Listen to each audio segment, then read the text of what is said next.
Welcome back to our channel. So आज की video में हम आपको साइंस के बहुत इंपॉर्टेंट क्वेश्चंस कराएंगे। चलिए स्टार्ट करते हैं। पहले क्वेश्चन से, जीव विज्ञान शब्द का प्रयोग सर्वप्रथम किसने किया है? लेमार्क तथा ट्रेविरस ने। ठीक है, लवार्स, लेमार्क तथा ट्रेविरस ने। लेमार्क और तथा ट्रेविरेनस ने किया था। जीव विज्ञान शब्द का प्रयोग सर्वप्रथम इसने किया था, लेमार्क तथा ट्रेविरेनस ने। याद रखना है सभी को। नेक्स्ट है, जैव विकास को सर्वप्रथम किसने समझाया? जैव विकास को किसने समझाया था? जीन बैप्टिस्ट डी लेमार्क ने। कब? 1999 में। जीव विज्ञान का बात आए तो लेमार्क तथा ट्रेविरेनस, और जैव विकास की बैप्टिस्ट डी लेमार्क। ठीक है। नाउ नेक्स्ट इज, जीव तथा जंतु विज्ञान का जनक किसे कहते हैं? यानी कि father of biology and geology. अरस्तु। सभी को पता है ये तो, अरस्तु। ठीक है, बहुत ही ज़्यादा पूछा जाने वाला क्वेश्चन है, बट इसमें भी कंफ्यूज हो जाता है कई बार। तो जीव तथा जंतु विज्ञान का जनक अरस्तु। फिर है, अंतःस्रावी विज्ञान के जनक किसको बोलते हैं? एंडोक्रिनोलॉजी। एंडोक्रिनोलॉजी के जनक किसको बोलते हैं? Thomas Alva Edison. तो इस तरीके से भी याद रख सकते हैं हम, एंडोक्रिनोलॉजी। ठीक है, एंडो आता है और एडिशन, इस तरीके से हम याद रखें, एंडो एडिशन। ठीक है, अंतःस्रावी विज्ञान का जनक थॉमस अल्वा एडिसन। नेक्स्ट है, विकासवाद का सिद्धांत किसने दिया था? ये किया था हमारा चार्ल्स डार्विन ने। किसने दिया था? Charles Darwin. इसको थ्योरी ऑफ इवोल्यूशन भी बोल सकते हैं। नेक्स्ट है, विकास के उत्परिवर्तन का सिद्धांत किसने प्रतिपादित किया था? विकास के उत्परिवर्तन का सिद्धांत किसने प्रतिपादित किया था? Mutation theory of evolution, Hugo de Vries ने किया था। ठीक है, विकास के उत्परिवर्तन का सिद्धांत, बस आपको इतना ज़्यादा बोलने की ज़रूरत ही नहीं है। विकास के उत्परिवर्तन का सिद्धांत किसने दिया था? ह्यूगो डी व्रिज ने। औषधि विज्ञान का पिता किसको बोलते हैं? हिप्पोक्रेटस को। ठीक है, और औषधि विज्ञान का जनक किसको बोलते हैं? हिप्पोक्रेटस को। ठीक है। नेक्स्ट है, विकास का मुख्य कारक क्या है? प्राकृतिक वरण, नेचुरल सेलेक्शन। ठीक है, ओके। विकास का मुख्य कारक प्राकृतिक वरण।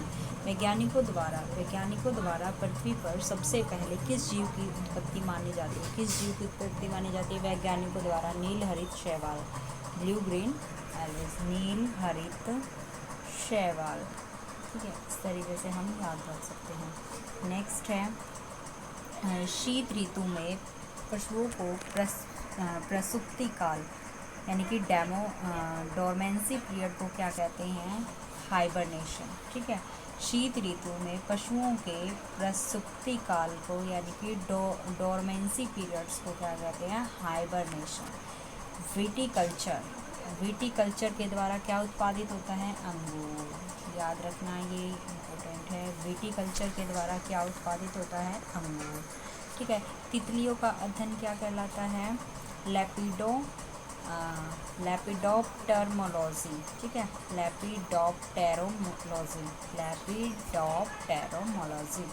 टेरोलॉजी सॉरी। ठीक है, इस तरीके से आप याद रख सकते हैं। नेक्स्ट है हमारा, मृदा का वैज्ञानिक अध्ययन क्या कहलाता है? मृदा का वैज्ञानिक अध्ययन क्या कहलाता है? पैडोलॉजी बोल सकते हैं, तो पेडोलॉजी भी बोल सकते हैं। इंग्लिश में पेडो लिखा है, वैसे तो पैडोलॉजी बोलते हैं मृदा का वैज्ञानिक अध्ययन। कीटों का वैज्ञानिक अध्ययन क्या होता है? एंटोमोलॉजी। कीटों का एंटोमोलॉजी। ठीक है, इसमें भी टो है तो उसमें भी टो है, एंटोमोलॉजी। ठीक है, पेडो का मृदा, द आता है तो उसमें ड है, पेडोलॉजी।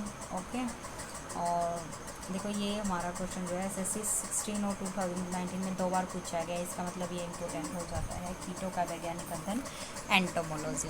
ठीक है, इसके बाद पूछा गया, विभिन्न संस्कृतियों के वैज्ञानिक विवरण का तुलनात्मक अध्ययन को क्या कहा जाता है? एंथोलॉजी। ठीक है, क्या कहा जाता है? एंथोलॉजी। विभिन्न संस्कृतियों के विभिन्न संस्कृतियों के वैज्ञानिक विवरण का तुलनात्मक अध्ययन को क्या कहा जाता है? एंथोलॉजी। ठीक है, अब आता है 16 क्वेश्चन। अस्थियों या हड्डियों का अध्ययन विज्ञान की किस शाखा के अंतर्गत आता है? अस्थियों और हड्डियों के अध्ययन को हम ऑस्टियोलॉजी बोलते हैं। अस्थियों और हड्डियों के अध्ययन को ऑस्टियोलॉजी बोलते हैं। ठीक है, नेक्स्ट है हाइड्रोपोनिक्स। हाइड्रोपोनिक्स किससे संबंधित है? मृदा विहीन पादप के संवर्धन से। सब्जियों के अध्ययन को क्या बोलेंगे? ओलेरिकल्चर। ठीक है, ओलेरिकल्चर बोलेंगे। और अस्थियों और हड्डियों के अध्ययन को ऑस्टियोलॉजी। ठीक है, एपीकल्चर किसको बोलते हैं? मछलियों के अध्ययन को। ठीक है, नेक्स्ट है हमारा पराग कणों का अध्ययन क्या कहलाता है? पराग कणों का अध्ययन पेरिनोलॉजी। पराग कणों का अध्ययन पेलिनोलॉजी। सिल्वीकल्चर वनस्पति विज्ञान किस शाखा में आता है? सिल्वीकल्चर वनों के विकास का अध्ययन। सिल्वीकल्चर में क्या होता है? वनों के विकास का अध्ययन। ऑर्निथोलॉजी में किसका अध्ययन होता है? ये क्वेश्चन 2 बार पूछा गया है, 2015 और 16 एनटीपीसी में 16 में पूछा गया है। तो बताइए ऑर्थिनोलॉजी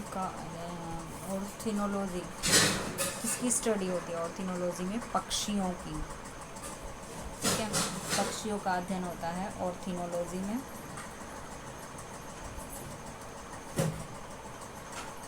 ठीक है, ऑर्थिनोलॉजी पक्षियों का, सिल्वीकल्चर वनों के विकास का। और नेक्स्ट है हमारा जीवों और वातावरण के अंतर अभिक्रिया से संबंधित जीव विज्ञान की शाखा क्या कहलाती है? पारिस्थितिकी यानी कि इकोलॉजी। जीवों और वातावरण के अंतर अभिक्रिया, जीवों और वातावरण की जो अंतर अभिक्रिया होती है उससे संबंधित जीव विज्ञान की शाखा क्या कहलाती है?